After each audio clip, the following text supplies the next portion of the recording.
Login accepted.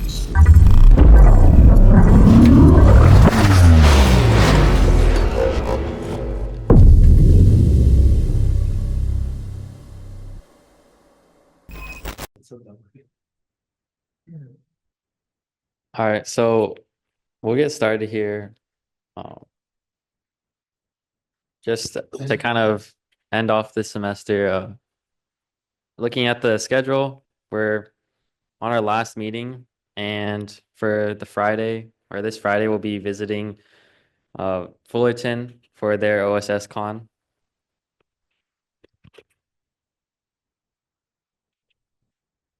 For those of you who don't know me, my name is Alex. My Discord is SheCodeAlex. I'm currently a third year studying computer information systems. I'm also the co-director of Academy and also the treasurer for Swift. I was previously on the NCAE team and Cyberforce team, and I'm currently on the CCDC team for the 2024 to 2025 school year. My name is Ryan. I'm a second year computer science, also the co-director of Academy, and was on the NCAA team last year and the CCDC and CPTC team this year. And just as to kind of cover what we're going to be talking about today, we'll be doing a quick recap of just the fall semester and kind of what we went over this fall, and then be talking about the next steps and what you guys can be doing over winter break, as well as the upcoming events that we'll be having. All right, so here's our fall recap. So our attendance numbers this year started off pretty strong. Our average sign up per meeting was 39.52, which is pretty good. Average sign up per person was 3.61.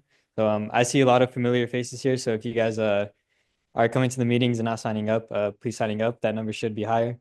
Average sign up per meeting is there twice.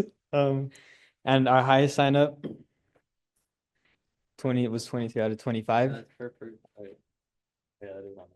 Yeah, whatever. Make a correction. So that person went to 23 meetings out of the 25, and his name is not Alan. It's Adam Chung. I don't think he's here today. But yeah.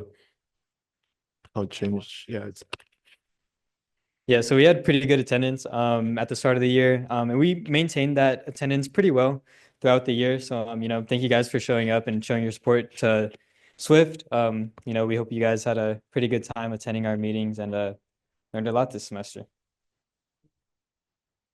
Also, we're going to be having our attendance raffle. So if you guys were signing up for our meetings, you guys are automatically signed up for this raffle. Depending on how many times you sign up for the meeting, that's essentially how many tickets you have in this raffle. So you have a chance to win some pretty cool Swift merch. We have keycaps that you can win, a pretty cool looking mug, a shirt, and also a camera cover for your laptop. We also have some more merch that isn't there. I'm pretty sure we also have like pretty cool cinch bags that I use to go to the gym. The raffle for fall 2024 will be held at our first spring 2025 meeting. So definitely, if you guys want to win some pretty cool stuff, definitely show up to that. So our first competition of the year was Search and Deploy, our sand competition. This was our first time hosting a competition like this. The turnout was pretty good. We had a total teams of 32, with the total number of participants being 96. If you guys have ever done anything such as like Hivestorm and Cyber Patriot, this is essentially like what the competition like followed. It was comprised of 4 boxes, 2 Linux boxes and 2 Windows boxes, and you had to stand up services to get points for this competition. And also you had to find vulnerabilities and misconfigurations inside of those boxes to be able to get points as well. Our winners are on the bottom left. Shout out to them. They've been supporting Swift for the whole school year now, and I'm glad to see that some of them are still here today. And yeah, that was our room during Search and Deploy. It was a pretty good turnout.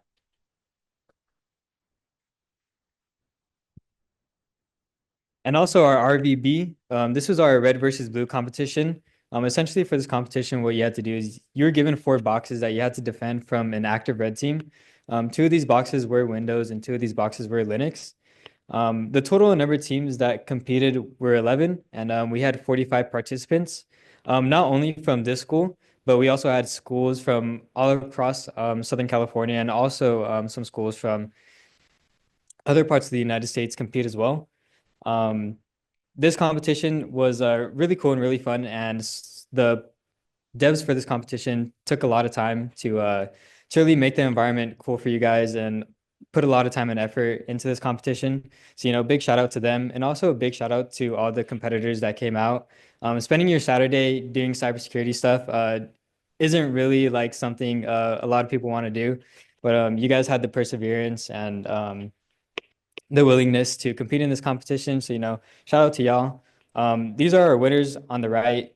I see a lot of familiar faces here today. So, shout out to them and all the winners. And that's also our logo, our sticker for the competition. So, if you guys want a sticker, I'm pretty sure we still have more. But yeah, this was RVB. And also, we had a couple of different socials this year. Starting off with our first social after the first workshop of the school year. We had our game room social after the first Friday workshop. The Broncos Student Center was unfortunately closed for this social, so we ended up just like chilling outside and talking to the new members that came out. Honestly, I like to think of it as a success. Getting to know like a lot of the members was pretty cool, and getting to know some of the future talent that would be participating in Swift was also very nice. After this, we also had our Pumpkin Patch Social, which was hosted by Matthew. Big shout out to him. Planning socials like these aren't very easy, so shout out to all the people that were involved with that and planning this. We had a pretty good turnout. Unfortunately, some of the CCDC team couldn't be there, but yeah, shout out to you guys who came out to support us and be there. We also had our Star Wars night, which was pretty fun. I think our Star Wars night comprised of like a Jeopardy style game. And then after we ended up playing some Jackbox, which was pretty fun. Um, and then our last social of the year was the Missa Holiday Social. Um, the Missa Holiday Social was a collab between a couple of different computer information systems clubs, such as Missa, FAST. I think Google Student Developer Club was also there as well. Swift was obviously a part of that. So, thank you guys for coming out to the socials this year. Getting to know the Swift members and the different people that are involved with Swift is definitely like a good thing to be involved with. Honestly, a lot of the people that I'm friends with now came from Swift. And just building those good relationships within this field and having friends in this field is definitely good for the long run, and you can definitely benefit from that network in the future. So our first competition that we competed in this school year was our Cyberforce competition. This competition focused on securing critical infrastructure. It was hosted by the Department of Energy. We had tryouts for this at the start of the year, and then these 6 lovely people ended up joining the team. They ended up representing Cal Poly Pomona, and they had a pretty good performance for the competition. So, shout out to them for all the work and perseverance that they had for this competition. A lot of them were first-time competitors, so it's pretty cool to see new Swift members getting involved with competitions. Competitions are a very great way to learn cybersecurity, and yeah, if you guys are interested in competitions, we'll have more information about that later. You got this one. And then as for kind of our other competition teams, this last or kind of recently we competed in CPTC, or the Collegiate Penetration Testing Competition, where we were able to place first regionally. And we'll be competing next semester in Rochester. And that is something that if you guys are interested in joining the teams next year, kind of keep an eye out for the summer. We'll be hosting boot camps and kind of doing those boot camps as well as a final tryout. We'll be able to get you on the team and you can kind of compete in if you're very interested in red teaming. And in terms of what's next, we wanted to cover a couple upcoming competitions that we'll be doing, and as well as give you guys some resources to kind of study over the break if you have some free time or are really interested in getting more involved. So the first competition is kind of an external one, and this is Hack the Box, Binary Badlands. It's a CTF or Capture the Flag competition that covers a lot of complex cybersecurity concepts. And while this can be challenging, it is a great way to build your skills in offensive security if that's something you're interested in. And it's a team game, so you'll be competing with pretty much um, anyone else in Cal Poly Pomona who signs up. I didn't exactly put the registration information on here, but what you'll need to do if you're interested is just make a Hack the Box account and then search up like Cal Poly Pomona, and there should be a team that pops up that you'll join, and then you can compete. It'll be a 3-day competition from the 13th to the 15th of December, and feel free to reach out if you have any questions about it. But it is a oh yes.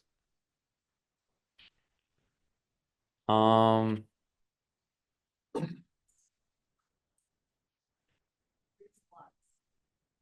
I think we have like 8 signed up so far. Uh, I know there's some other clubs that are like doing it a bit as well, and we didn't have an official sign up for them like they did, so I this is just online, so we'll probably try and make like a channel for us to collaborate in. But it is conducted mostly online, and it is like you can just do your like the challenges whenever you want. If you've done a CTF, it's similar. However, kind of Hack the Box gives you usually a more hands-on approach. So like with the web challenges, I mean, well, web's just like a normal web challenge actually, but you it's kind of more hands-on where uh it's I guess more interactive than like a normal CTF in my experience. But yeah, just follow those steps. If there is like space that runs out, I think you can make other teams, but I'm kind of doubtful that, we'll get that many signups to fill out everything. Next, we'll be talking about NCAE, which is kind of our more official competition, and is targeted towards newcomers. And this is what's kind of building off of Cyberforce. If you're interested in getting involved with cybersecurity competitions, then this is definitely the place for you. It's a competition that is completely blue teaming focused, and you set up and secure Linux servers that run services like FTP, SSH, DNS, HTTP, and MySQL. And then you're defending that against an active red team. So you set up your defenses, but you also have to be able to build them back up when they get taken down. Trial and in last year, we were able to place first in the Western region and second place in nationals. So we'll have a good structure for you guys to like a good mentorship program or kind of mentorship available for you guys who are going to be on the NCAA team for next year. And now in terms of tryouts, we do not have a specific date yet, but I'm pretty sure we're going to be hosting it over winter break. Um, this is actually, in terms of how many spots are open, it's actually incorrect. We'll have 5 spots open for the NCAA tryouts. And if you guys competed in Cyberforce, or if you tried out for Cyberforce at the beginning of the school year, it'll be the same, if not very similar to what Cyberforce was. So we also have kind of provided the briefing packet from Cyberforce here. If you want to take a look at that and kind of get a head start on studying before we release the official NCAA briefing packet, it's similar. And the reason I say it's similar is because you're going to still be setting up services on Linux, and you will still be doing CTFs because those are both a big part of NCAE. And we also have I have listed the past bootcamp recordings here. These cover both the CPTC and CCDC bootcamps and are quite lengthy in content. However, they do provide a good foundation if you're interested in that. I also, oh yeah, I also provided kind of more materials here if to study for. So NCAE themselves have posted a sandbox tutorial or like a tutorial playlist to go through that walk through setting up each of their or most of their services in detail, as well as an introduction to Linux and introduction to backing up your config, like how you can back up your config files, set up like rsync, and also configure defenses like a firewall. I think if you guys haven't really been experienced before in Linux that much, as well as, setting up services and servers, definitely take a look at this. And as far as kind of after that, you should definitely be setting up home labs. One of the best ways to learn is just trying to do it hands-on. And so you can configure Linux machines, and then like if you set up an FTP server, we can like put a file on it and then try and access that from like a separate machine. So you would do that by configuring a virtual network that they can communicate across, and then you can try and connect to the FTP server from your other machine. And kind of doing this home lab really gives you a more in-depth knowledge about the service, about setting it up, both interacting both on the client and server side, and will really be beneficial in the long term. As for CTFs, once again, if you kind of attended our previous workshops, Pico CTF is one of the best places to learn and start. It's pretty much one of the easiest CTFs to start on, but that doesn't really mean that, it's easy, just because CTFs are pretty hard, but it's really important to learn the methodology through that, and I think it does a great job of teaching it. Additionally, we have previously covered CTFs in our workshops and meetings. So if you may need a brief reminder of that, feel free to review them or review the videos. We have those public on our YouTube channel. And if you haven't seen that or you weren't here for the first few weeks, definitely check that out. It's a really great explanation and provides a good amount of walkthroughs onto beginner challenges. And lastly, make sure to reach out if you have any questions. A lot of the board will be willing to help you. If you have something like questions about maybe setting up a server or setting up a service, a lot of us have done this in the past and can, help you, especially if you're stuck. You don't want to be wasting too much time on that.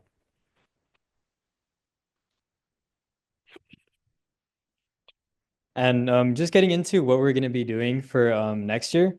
A lot of our workshops are going to be moving away from like intro into Linux, intro into Windows, intro into pen testing, and it's going to be going more deep into niche cybersecurity topics. So we currently don't have a graphic of all of our workshops. So here's a little screenshot of our spreadsheet that we have for next semester. Some of these are to be determined, and some of these might change, but here's like a pretty decent overview on what we're going to be having next semester. A lot of these things are going to be heavily led by Swinterns. That's kind of what we like to do for the spring semester. We have Swinterns work on projects and then we have them present them. So next year or next semester should be pretty cool. You should learn some pretty cool stuff next semester. It might be a little harder, but a lot of these niche cybersecurity topics, you don't typically learn. You don't typically learn through like typical like school. So learning these stuff can be pretty cool. We also are, or wait, probably next slide. Yeah. So I think the first competition that we're going to be having next year is going to be our Red versus Red. Essentially, Red versus Red is a adversary versus adversary competition. So what I remember from this competition is essentially you are thrown into an environment, or everyone is thrown into the same environment, and everyone essentially has to pen test the environment and capture some flag on a box, or you plant your flag on a box, and then that's how you get points. But also other people are trying to get into the same box and trying to plant their flag. So they might try and kick you out. So if you do get into a box, you do have to eventually secure that box and fix the vulnerabilities to make sure no one else can get onto that box and that your flag stays on there. If you're into pen testing or red teaming, this is definitely a competition that you should compete in.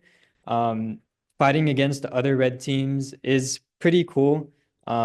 Typically, in a normal cybersecurity competition on the blue team, you're just defending from the red team, but actually becoming the red team and being able to fight against other red teams is pretty cool. We don't have a lot of information on this currently.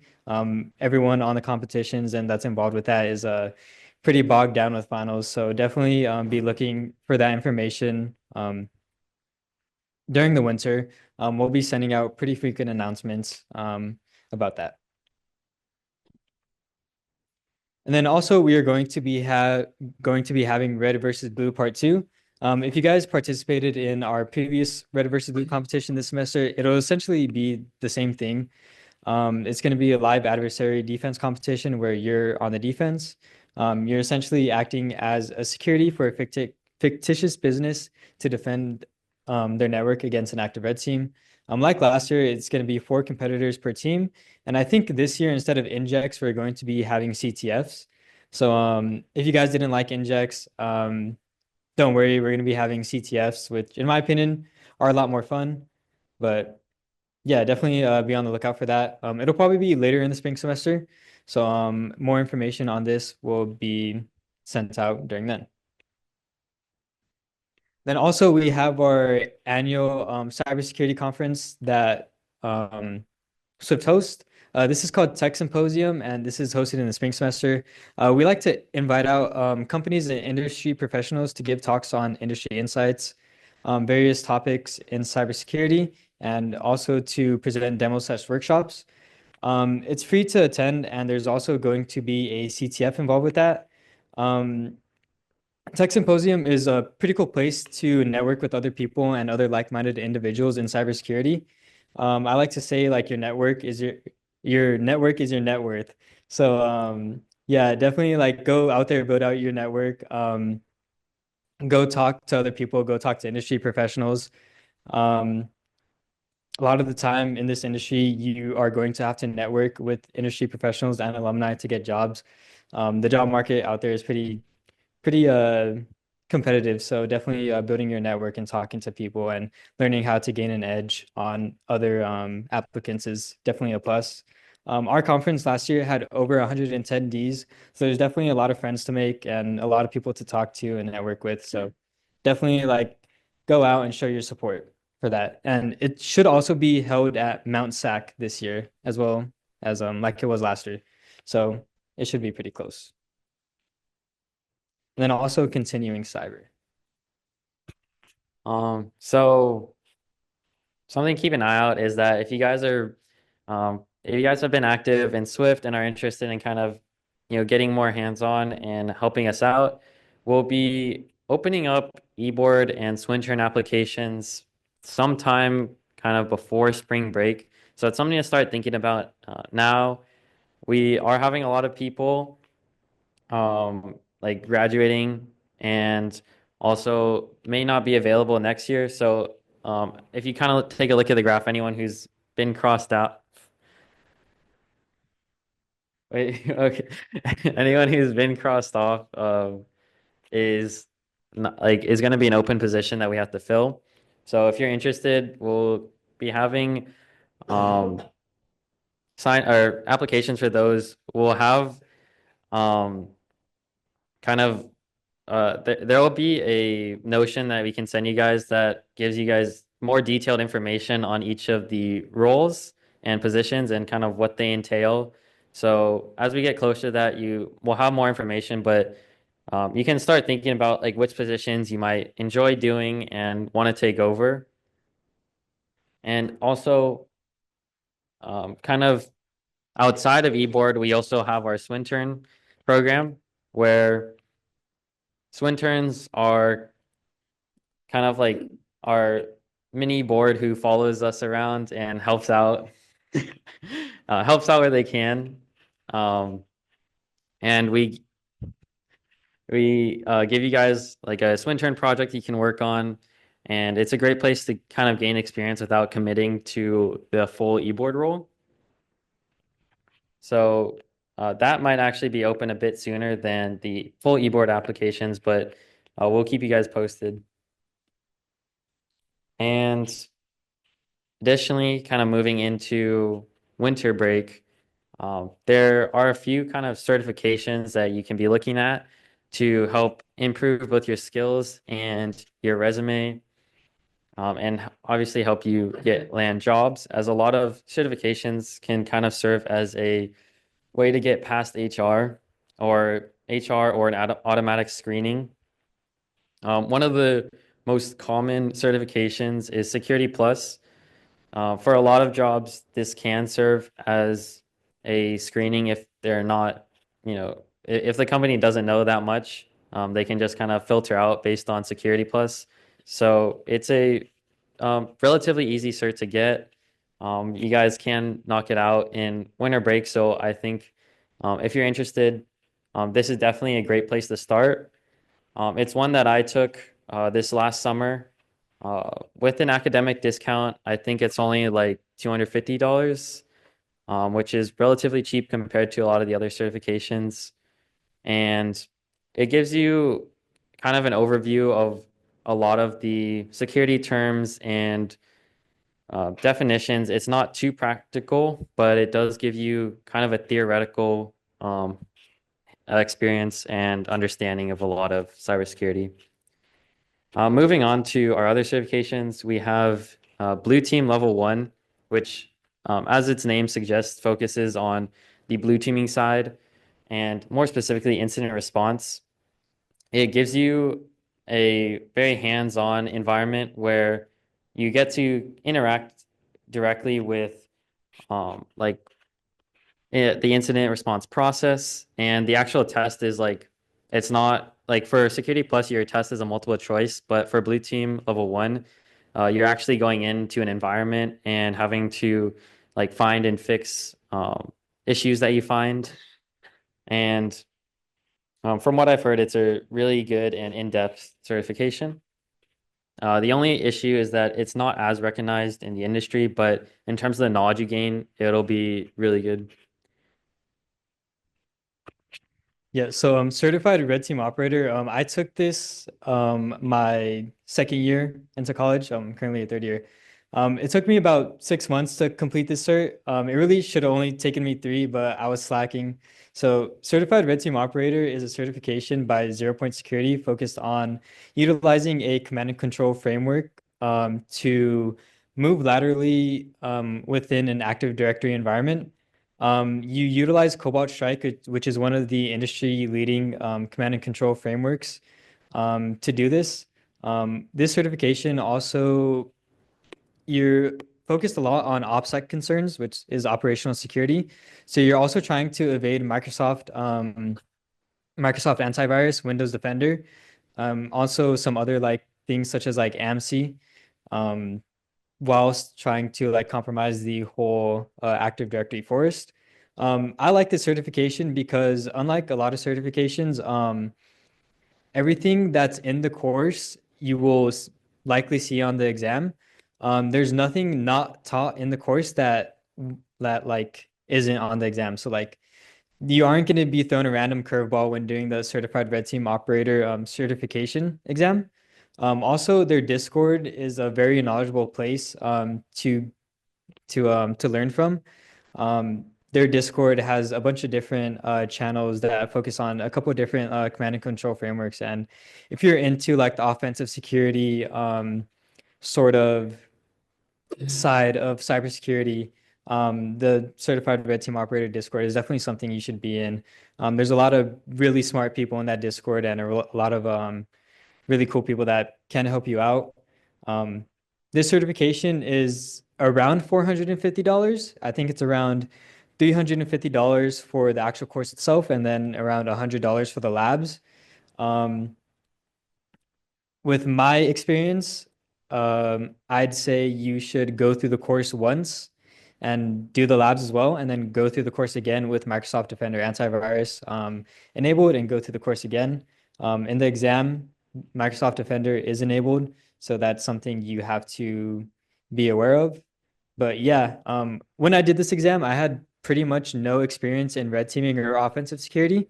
So all of my experience before that had been in blue team. So even if you guys don't have any experience in red team, don't be scared to take this exam. I definitely was, but I had a pretty cool group of other people that were taking the exam with me that helped me out while I was studying for this exam.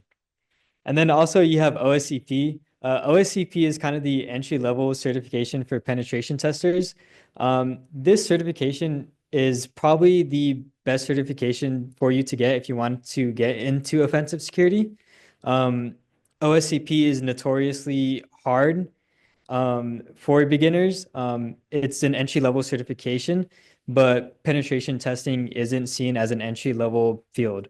So essentially for this exam, what you have to do is you have to pen test three Linux boxes and one Active Directory environment. And if you get more than 70 points on your exam, then you pass. This certification is a lot more expensive than all of the other certifications listed. I think OSCP will run you around $1,700. And this is for 3 months access to the labs and the course. If you wanted to pay for the year, I think it's around like 2,500. But yeah, OSCP is definitely one of the better certs to get on here. Um, if you want to get in offensive security, this is like definitely the HR buster. Yeah, it's definitely in terms of OSCP, like while Security Plus and Blue Team Level 1 are like they're good to have for blue teaming, they're not always required. But I'll say if you want to do red teaming, OSCP is kind of like the certification. Like a lot of companies will just auto filter you out if you don't have it. So while it is very expensive,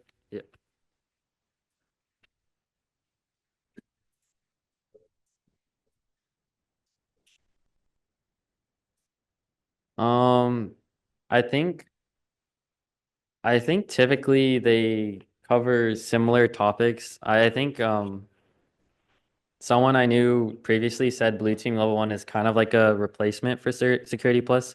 So I don't know if I would take both of them. Um, and I think in terms of your decision to make, I would say that Security Plus is better for getting past HR, but you won't learn that much. But Blue Team Level 1, like you'll learn a lot more, but it's just not as recognized in the industry. Yeah, and for OCP, yeah, it is pretty expensive and not necessarily entry level, just because, well, as he said, pen testing isn't really an entry level field. But it is something to look to in case you want to get into red teaming. The best case scenario is that you'd be able to get a company to pay for it, but you'd have to be able to get into the field first for that to happen, which is possible. It's just a lot harder. And lastly, to cover some project ideas that you guys can make over the winter break. Um, so one of the most important skills to kind of learn in your journey in cybersecurity is just being able to program well. While it is kind of, it may feel a bit unrelated at certain points, it's used in pretty much every field. For blue teaming, you're going to be making automation, you're going to be making security tooling, and for red teaming, you're going to need to once again be able to make security tooling, but obviously more for pen testing, and also be able to analyze code and determine vulnerabilities in them. So just being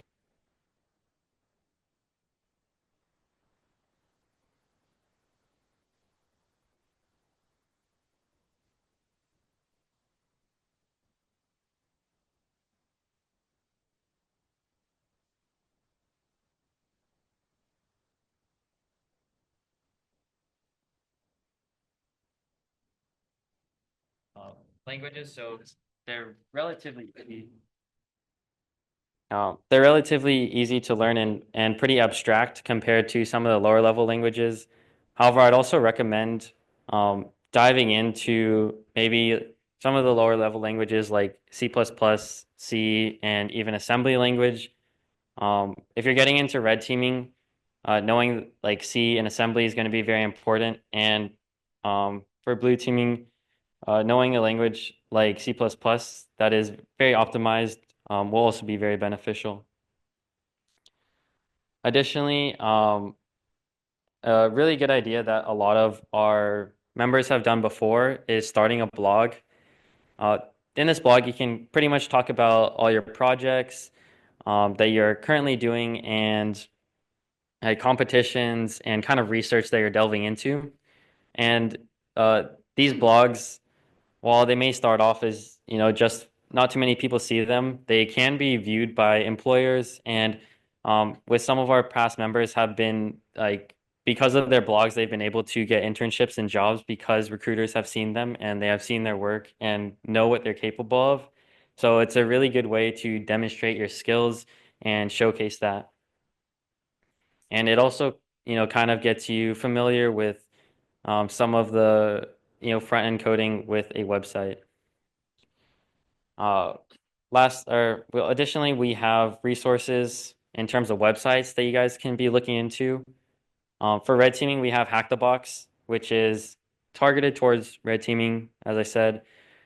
Hack the Box is a website where you're given a machine, either Linux or Windows, and then you have to just break into it. And it follows a similar process where you'll be given an outside interface. So, like on a Linux machine, you'll be given a website, and from that website, you have to gain a shell, and that shell will be able to translate into a user account.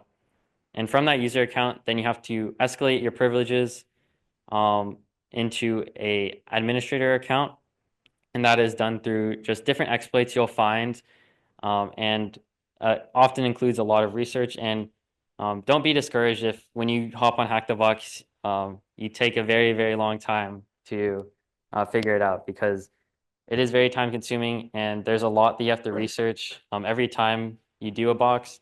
They try to make them um, like different from each other. So be looking into different exploits and it usually isn't going to be the same exploit twice.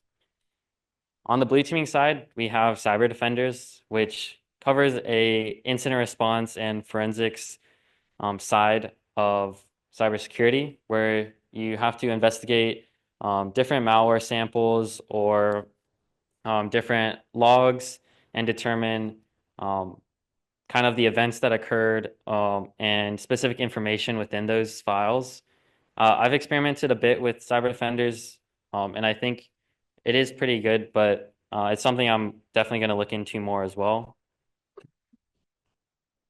And lastly, we have just setting up a practice environment. As I discussed earlier for NCAE, one of the best ways to learn is just by getting your hands dirty and spinning up a couple virtual machines, setting up services on them, and then maybe connecting them together.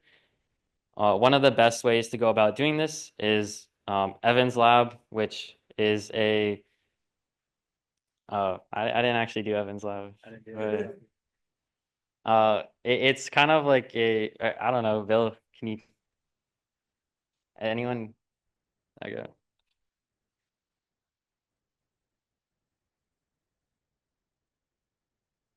Uh, Evans Lab is like a very beginner level or entry type lab into cyber. It's really good for setting up services and networking. It also makes you consider some regulations in cybersecurity. So you're gonna have to set up some firewalls in between any VMs that you create to make sure your system is secure. Sounds like a great thing you guys should check out. We have the zip here. I'm pretty sure it's just like a document that you'll look through, and there's a couple write-ups online or a couple write-ups from like Bill if you get stuck. And you can reach out to him too. I'm sure he'll be happy to answer your questions. Mhm. There's on Camino, there's a template for Evan's Lab as well, so you could spin that up. I think there's 6 boxes, 6 to 7. But yeah, if you spin that up, then you'll have all those boxes for you to use, and then you just follow the document, all the services you need to set up, and what what it's requiring you to do.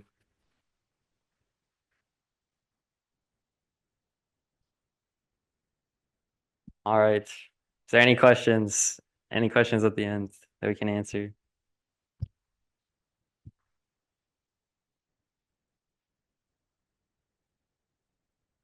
Well, thank you guys for coming to all our workshops and especially our last one.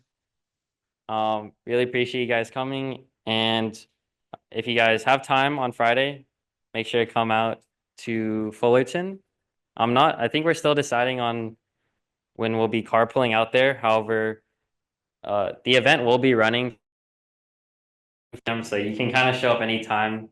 But we'll announce when we're gonna be officially going as Swift. Take a group photo. You don't want general views in there. You want to be in it. Where? I don't know, it's like right here. Perfect. Jessica, stay. I have more. He doesn't like us. Don't say then. Make sure to sign in too, guys. If you came in late, we put it back up here. We need more. We need more sign-ins. We need money from ASI.